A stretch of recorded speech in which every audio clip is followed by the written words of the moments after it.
Hello friends, my name is Leigh and I create videos about photography as an art and as a lifestyle. Today leans into both of those. I have finally tried out the Nikon ZF, the Nikon Z full-frame mirrorless body that has a throwback look and feel to vintage film bodies. If you have watched many of my videos, you know that I will love that. But the body still needs to be a solid performer. So what did I think? Where does it fit in the Z series? Keep watching. I'll talk about that and I will share my photos. And please like this video and subscribe to the channel. It is a huge help in allowing me to continue making these videos for you. So Nikon has done this vintage look before with the DF, which was a full-frame DSLR, and the ZFC, which is an APS-C mirrorless body. I used both of those cameras, and while they were very good camera bodies, I found them to fall short for me in one way or another. The DF's autofocus was frustrating to me because the focus points were all grouped into the center of the frame. The ZFC looks like a vintage body, but the build quality wasn't as solid as I would like. I have full videos on both of those that I will link to in the description of this video. However, the ZF is what I wanted the DF and the ZFC to be. It puts it all together, feeling like a solid vintage film body with modern mirrorless capabilities that I expect today. Let's discuss a bit about build quality and what I mean by the body feeling solid. It feels like my favorite film body, the Nikon FM3A. The shape is similar. We'll come back to that in a moment. And there are dials on the top of the camera to control exposure, ISO sensitivity, shutter speed, exposure compensation. These dials feel solid, and turning them and clicking the settings into place is so satisfying if you're into that sort of thing like I am. One nice thing though is that if you aren't forced to use these dials all the time, if you want to use the control wheels on the front and the back of the camera instead, you can. I appreciate that kind of flexibility. I mentioned the shape of the body. This one is similar in overall shape to the ZFC, but it deviates from the standard shape of other Z bodies, which have deep grips on the front and thumb notches on the back. The ZFC all but lacks that. Again, this is a vintage inspired design, so this isn't a surprise, but if it bothers you, there are a few add-on grip options out there. So the exterior design of the camera makes the ZF stand out. But what about the insides? I'll touch on a few technical specifications and then I will share photos. The ZF contains a 24.5 megapixel full-frame sensor, and it contains the same processor as the Z9 and Z8. So it is quite responsive in terms of autofocus and frames per second.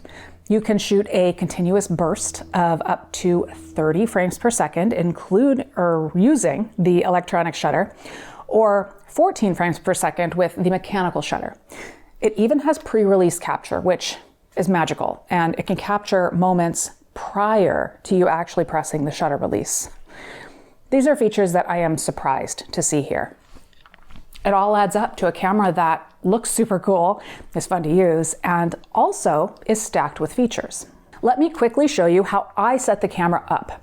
I assigned the front function button to bring up the image area choices so that I could switch quickly over to DX when I wanted.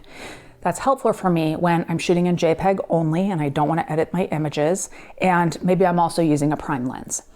I also changed the auto exposure lock, autofocus lock button on the back to toggle focus peaking on and off.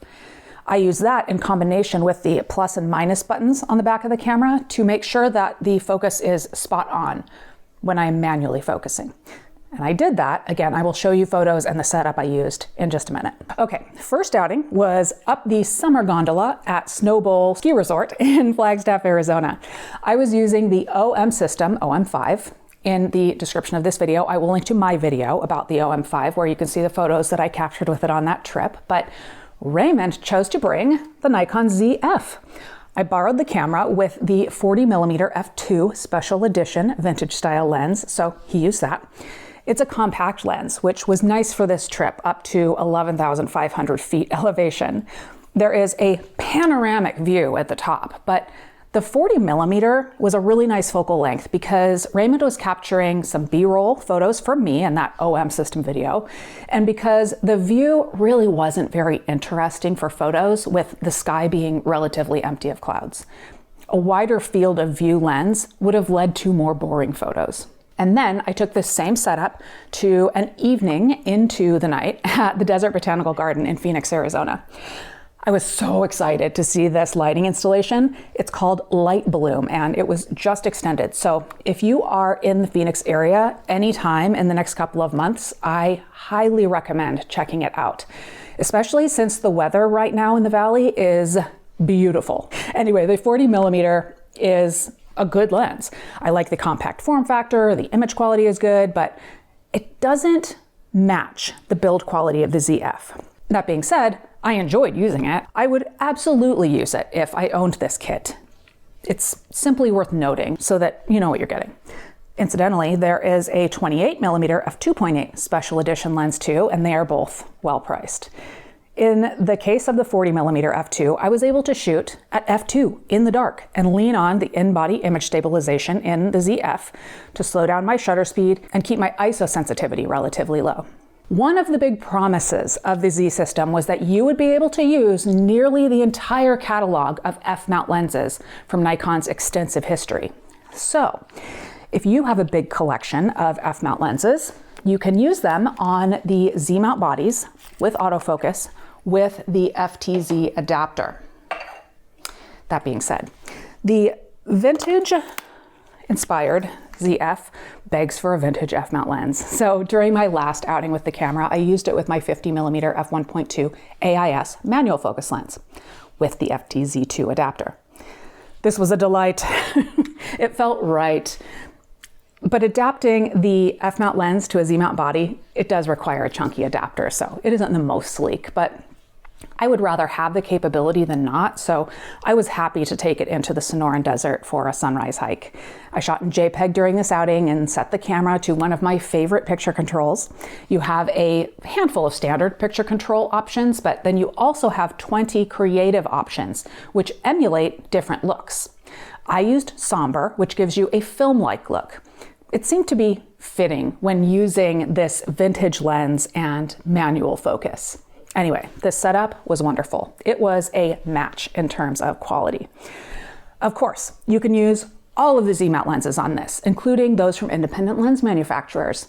The Z-mount has become quite filled out with a range of options at focal lengths and maximum apertures.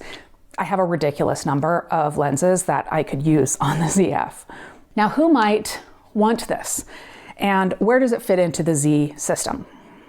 Well, it's an Nikon body. It's easy to use. The menus are relatively intuitive and the colors look beautiful and natural.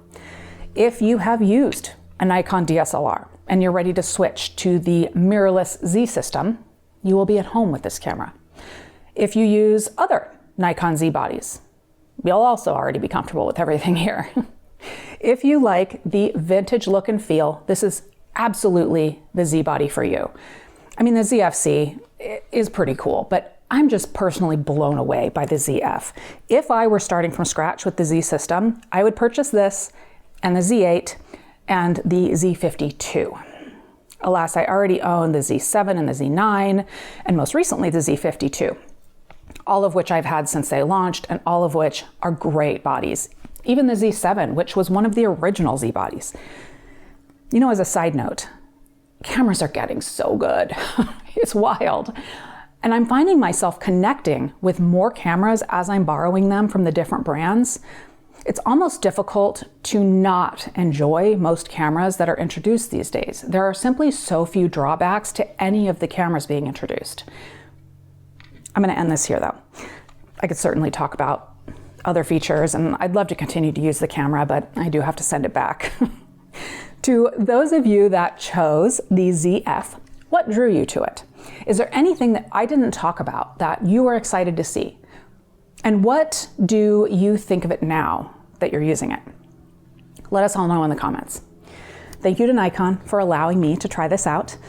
I began my photography career using Nikon, so it's simply a joy to use all of the new bodies and to see the system mature.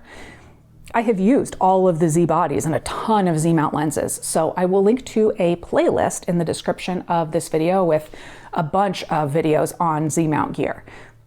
Thank you for watching, and I'll see you in the next one.